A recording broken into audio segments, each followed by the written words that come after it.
After a dramatic win last night over the Georgia Bulldogs in primetime, the Alabama Crimson Tide are now the #1 team in the nation. Making this 16 of 17 seasons, the Crimson Tide have held the top spot at some point.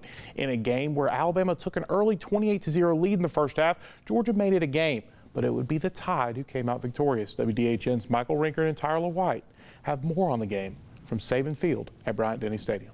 Hey there, Aaron. Michael and I here in the aftermath of Alabama's 41-34 win over the Georgia Bulldogs. What a wild game this one was, Michael. Obviously, Alabama looked like they were running away with it in the first half. Alabama goes into halftime up 30-7. Jalen Milroe was doing it all. Really looked like he probably cemented his first place right now in the Heisman campaign for this season.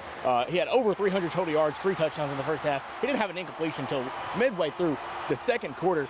So he was just playing really out of his mind, and so was the defense. So what really was going wrong for Georgia on that side of the ball? You know, #2 ranked coming in. What went wrong? It looked like in the first half, the atmosphere mixed with defense from Bama. They were blitzing a lot, kind of giving him off balance.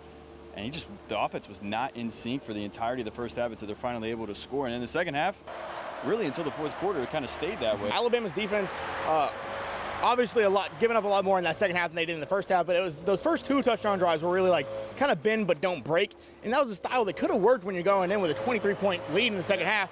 But then you come in and they score 2 touchdowns. So that's what you really couldn't do if you were Alabama's defense. Thankfully, Jalen Milroe capping off his Heisman moment night with Ryan Williams. A remarkable season already for the 17-year-old, continuing to turn heads, make a name for himself. That did leave Georgia, though, some time to go down and try to even the game up. Yeah, and you would think it's kind of that bend but don't break. That's literally all they needed to do to win is don't let Georgia in the end zone.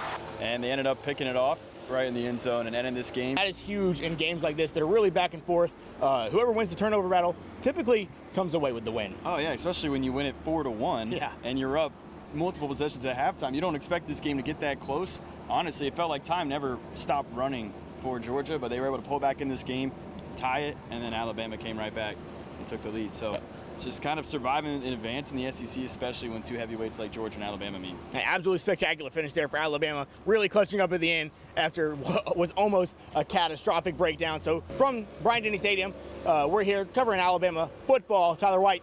Michael Rinkert. Back to you, Aaron.